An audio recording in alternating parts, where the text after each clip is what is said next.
सूरत-ए ज़िंदगी कुछ ऐसा है कि हम लोगों को अपनी ज़िंदगी बदलनी है, लेकिन उसके लिए कुछ हैबिट्स चाहिए। अब कुछ हैबिट्स होंगी तभी तो इंसान अपने आप को बदल पाएगा। हैबिट्स डेवलप करने के लिए इंसान को अपना माइंड भी एक्टिव चाहिए। अब माइंड एक्टिव होगा तभी नई हैबिट्स भी डेवलप होंगी और इंसान का दिमाग अच्छे से काम भी करेगा। मेरे पास कुछ 6 ऐसे मॉडल्स हैं, लेकिन मैं इनको स्टेप्स कहता हूँ वो इसलिए क्योंकि ये स्टेप्स में इन्वॉल्व होते हैं। जैसे जैसे आप इनको अप्लाई करते जाते हैं वैसे वैसे आपकी ज़िंदगी और भी ज़्यादा मज़ीद बेहतर होती जाती है और आप लोग एक मज़ीद नई हैबिट डेवलप करते हैं। मान लिया कि कुछ आप डेवलप नहीं कर पा रहे हैं, लेकिन with the help of these steps आप एक अच्छी हैबिट डेवलप कर सकते हैं।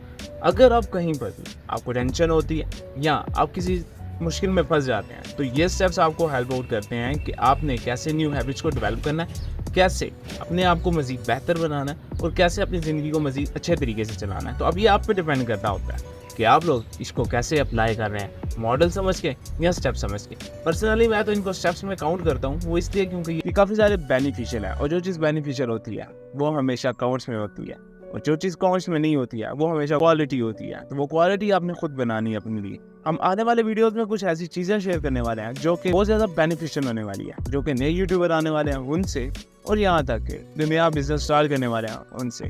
अगर आप भी अपने आप को उन चीज़ों से अपडेट रखना चाहते हैं तो हमारे यहाँ पर सब्सक्राइब बटन को दबाना मत भूलिएगा। तो चलिए अपनी कहानी का बाकायदा आगाज़ करते हैं। स्टेप 1 है एक्टिवेशन एनर्जी। एनर्जी इंसान के लिए बहुत ही ज़्यादा ज़रूरी है। किसी भी काम को करने के लिए जब इंसान के पास एनर्जी होगी तो वो कोई भी हार्ड काम इजीली कर पाएगा। एग्जाम्पल के तौर पर अगर आप पढ़ने के मूड में हैं, you have an other type of energy जो कि आपको हेल्प आउट करती है आपकी स्टडी में।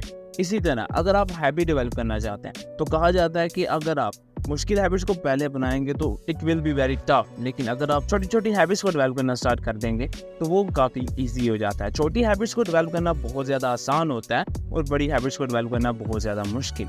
लेकिन बहुत सारे लोग ऐसा करते हैं कि वो पहले ही हार्ड चीज़ों को अप्लाई करना शुरू कर देते हैं। उन्हें लगता है कि अगर हमने हार्ड चीज़ों को अप्लाई कर लिया ईजी तो यूँ हो जाएगी, लेकिन ऐसा नहीं है। स्टेप हमेशा आपको नीचे से ऊपर की तरफ लेना चाहिए। तो आसान पहले, फिर थोड़ी सी मुश्किल, फिर थोड़ी सी मुश्किल, फिर थोड़ी सी मुश्किल एंड फिर थोड़ी सी मुश्किल। सेम एग्जांपल हम लोग अपनी नॉर्मल लाइफ में अप्लाई करते हैं तो हमसे कहा जाता है कि पहले ABC, फिर A for apple, B for ball, फिर उसके बाद A for advertising, B for business and C for capitalisation. तो ये चीज़ें आहिस्ता आहिस्ता करके डेवलप होती जाती हैं। अब इंसान है, इंसान जब तक सीखता रहता है तो मोटिवेटेड रहता है। जैसे उसकी लर्निंग एबिलिटी कम हो जाती है तो वो डीमोटिवेट हो जाता है। Same in the case of habits, जैसे वो नई नई हैबिट्स को डेवलप करता रहता है तो he has a lot of power of energy. लेकिन जैसे ही किसी ऐसी हैबिट में फंस जाता है कि जो उसके लिए बिल्कुल टफ होती है तो वो डीमोटिवेट हो जाता है। इवन कि जैसे वो डीमोटिवेट होता है तो सारी की सारी हैबिट्स ब्रेक हो जाती हैं। फिर वो वही पुराना इंसान बन जाता है जिसको हैबिट से कोई मतलब नहीं होता, लेकिन हाँ अपने सर्वाइवर से मतलब होता है। अब सर्वाइवर रहने के लिए भी आप लोगों को हैबिट्स की ज़रूरत पड़ती है। तो इससे रिलेट कर रहा है हमारा अगला स्टेप, मैरी एक्सपोजर इफेक्ट। इस स्टेप में ऐसा होता है कि जैसे जैसे आप प्रैक्टिस करते जाते हैं तो वो चीज़ आपके लिए आसान होती जाती है। एग्जाम्पल, मॉर्निंग में उठना बहुत टफ रूटीन है, लेकिन जैसे ही आप आहिस्ता आहिस्ता करके उठना स्टार्ट करते हैं तो आने वाले वक्त में 1-2 मंथ में वो आपको आसान लगता है। आप कहते हैं यार ये तो बहुत ज़्यादा आसान है। Same in the case of a tough study, अगर आप बहुत ज़्यादा मुश्किल स्टडी कर रहे होते हैं और आपको कुछ भी समझ में नहीं आ रहा होता तो आप उसको बार बार पढ़ते हैं। उससे ऐसा होता है कि आपकी म्यूचुअल अंडरस्टैंडिंग उससे काफ़ी अच्छी हो जाती है, तो वो आपके लिए काफ़ी आसान हो जाता है। In the same case of a camera, जैसे कैमरे की एक्सपोजर की बात की जाती है तो जैसे जैसे एक्सपोजर बढ़ता जाता है सेम तस्वीर बहुत ज़्यादा अच्छी होती जाती है। तो same apply in my case, जब हम लोग इसको अपनी ज़िंदगी में अप्लाई करते हैं तो जैसे जैसे प्रैक्टिस होती जाती है चीज़ें मज़ीद बेहतर होती जाती हैं। आपकी ज़िंदगी में कौन सी ऐसी चीज़ है जिसको आपने बार बार प्रैक्टिस किया और वो बेहतर होगी हो? मेरी ज़िंदगी में पर्सनली तो content writing and video making है, जिसको मैं डेली बनाता हूँ तो वो मच बेटर हो जाती है। Step 3, compounding. कंपाउंडिंग एक बहुत ही अहम किरदार अदा करती है हैबिट्स डेवलप करने में। हैबिट्स डेवलप करने में कंपाउंडिंग का क्या काम है? मैं यही सवाल सोच रहा था कि मेरे जहन में आया कि मेरे दोस्त हैं, मैं यूनिवर्सिटी का स्टूडेंट हूँ और मैं क्या करता हूँ कि मुझे हैबिट डेवलप करनी है यूनिवर्सिटी टाइम टू टाइम जाने की, लेकिन मैं टाइम टू टाइम नहीं जाता हूँ। वो क्यों? क्योंकि मेरे दोस्त वो भी क्लास से 5-10 मिनट पहले आते हैं, तो मेरी कोशिश होती है जैसे ही क्लास स्टार्ट हो मैं फिर यूनिवर्सिटी पहुंचूँ, सीधा क्लास में चला जाऊँ। अब मुझे यहाँ पे हैबिट्स डेवलप करनी होती है कि मुझे जल्दी जाना और भी बहुत सारे काम होते हैं, लेकिन क्योंकि मेरे दोस्त की रूटीन ऐसी है तभी वो मेरे ऊपर इफेक्ट होती है और मैं कहता हूँ यार लेट वेट ठीक है। आज भी हमारे पास थोड़ा सा टाइम है यूनिवर्सिटी के लिए, लेकिन फिर भी मैंने कहा चलो वीडियो बना लेते हैं, थोड़ा सा काम है वो करके अपना एग्ज़ाम को ओके शोके करते हैं। तो कंपाउंडिंग बहुत ज़्यादा असरअंदाज होती है। किसी भी हैबिट को डेवलप करना हो तो आपके फैमिली मेम्बर्स अगर आपके साथ वो हैबिट अडॉप्ट करते हैं तो वो आपके लिए ईजी हो जाता है जल्दी जल्दी उसको मैनेज करना। लेकिन जैसे ही अगर आप अकेले लगे हुए हैं तो इट्स टफ। तो ये आप पे डिपेंड करता है कि आप दोस्तों को ऐड करते हैं, फैमिली को ऐड करते हैं, या फिर आप अकेले ही सेल्फ मोटिवेटेड होकर कंपाउंडिंग के थ्रू अपने आप को मजीद बेहतर करते हैं। कंपाउंडिंग में एक बहुत ही सिंपल सी बात की जाती है हमारे यहाँ पर, जैसे जैसे प्रैक्टिस करते जाओगे मजीद बेहतर होते जाओगे, और जैसे जैसे काम करते जाओगे और भी ज़्यादा परफेक्ट होते जाओगे। तो इसी से रिलेट कर रहा है हमारा अगला स्टेप, 2 days परफेक्शन। अब ये एक ऐसी बुरी आदत है इंसान के अंदर कि इंसान चाहता है कि वो परफेक्ट है। अब परफेक्ट जाना हर किसी के बस की बात नहीं होती है। स्टार्टिंग में हर इंसान स्टार्टर होता है तो उसको बहुत ज़्यादा इन्फॉर्मेशन की ज़रूरत होती है, बहुत ज़्यादा प्रैक्टिस की ज़रूरत होती है और बहुत ज़्यादा नॉलेज की ज़रूरत होती है। ये 2-3 चीज़ें इंसान को अपनी स्टार्टिंग की लाइफ में बहुत ज़्यादा इंपॉर्टेंट होती है। जैसे जैसे इंसान बेहतर होता जाता है, नॉर्मल से एडवांस होता जाता है, फिर वो एडवांस से परफेक्ट की तरफ जाना चाहता है। अब जैसे ही वो परफेक्ट की तरफ जाता है तो इंसान वहाँ पे बहुत कुछ गलतियाँ कर देता है। एग्जाम्पल है, हम लोग एक बिजनेस स्टार्ट करना चाहते हैं तो हम लोगों को चाहिए एक परफेक्ट स्टोरी, हमें चाहिए एक परफेक्ट प्रोडक्ट, ताकि जैसे ही हम मार्केट में लेकर आए और रातों रात हम अमीर हो जाए। In the same case of YouTube, हम लोग चाहते हैं कि हम लोग रातों रात एक ऐसी परफेक्ट वीडियो बनाए कि जो कि एकदम वायरल हो जाए, और जैसे ही वायरल हो साथ ही हमारी फैन फॉलोइंग बढ़ जाए। तो ऐसा नहीं होता, हमें यहाँ पर टाइम लगता है, 3-4 साल लगते हैं आपको वो हैबिट डेवलप करने में। मान लिया कि आपका एक ऐसा प्रोडक्ट आ गया जिसको आपने मार्केट में लॉन्च किया और वो बहुत ज़्यादा पॉपुलर हो गया। Same in the case of YouTube, आपने एक वीडियो डाला, बहुत ज़्यादा पॉपुलर हो गया, लेकिन उसके बाद आपने तो अपनी वो परफेक्शनिज्म डाल दिया, लेकिन जब आप दोबारा उसको अप्लाई करोगे तो वो नहीं होता है। फिर आप डीमोटिवेट हो जाते हो। जब डीमोटिवेट हो जाते हो तो नई हैबिट्स को डेवलप नहीं कर पाते हो।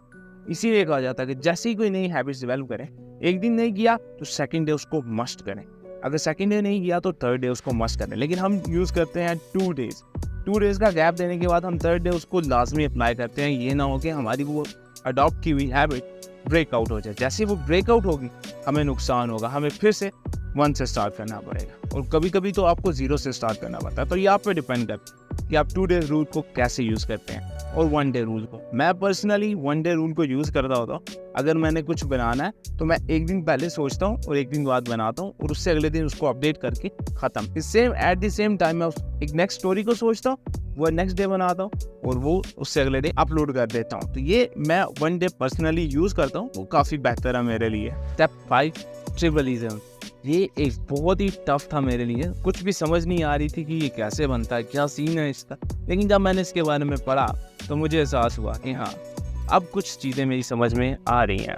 जैसे जैसे आपकी हैबिट्स डेवलप होती जाती हैं तो आपके इर्द गिर्द के लोग भी चेंज होना स्टार्ट हो जाते हैं। एग्जाम्पल, बुक रीडिंग आप करते हैं तो आपके यहाँ पर पहले जो लोग दोस्त वगैरह थे वो नॉर्मली फ़ोन यूज़ किया करते थे, लेकिन जैसी आपकी बुक रीडिंग की हैबिट डेवलप होगी तो अब आपके इर्द गिर्द वो लोग होंगे जो बुक रीडिंग करते हैं। Same in the case of social media, आपने देखा होगा बहुत सारे पॉपुलर लोग एक दूसरे से कनेक्टेड रहते हैं, कभी एक तो कभी दूसरा और कभी दूसरा तो कभी तीसरा। तो क्योंकि आपकी एक हैबिट है, एक आपके अंदर कॉमन चीज़ है, and that is social media. तो सोशल मीडिया पे पॉपुलर रहने के लिए वो एक दूसरे को सपोर्ट करते हैं। In the same case of आपके यूट्यूब करिए, अगर आप अकेले बनाते हैं तो आपके इर्द गिर्द भी कोई ना कोई लाजमी बनाता होगा। अगर वो बनाते हैं, आपको उनके साथ मिलकर बनानी है वीडियो, ताकि उनके भी व्यूवर्स आपको देखें और आपके व्यूवर्स उनको देखें। तो ऐसे आप लोगों दोनों को बेनिफिट होगा। सेम केस होगा स्टडी। आप जब भी किसी मुश्किल में फंस जाते हैं और आपका ग्रुप है जो स्टडी करता है, तो वो स्टडी में आपकी प्रॉब्लम सॉल्व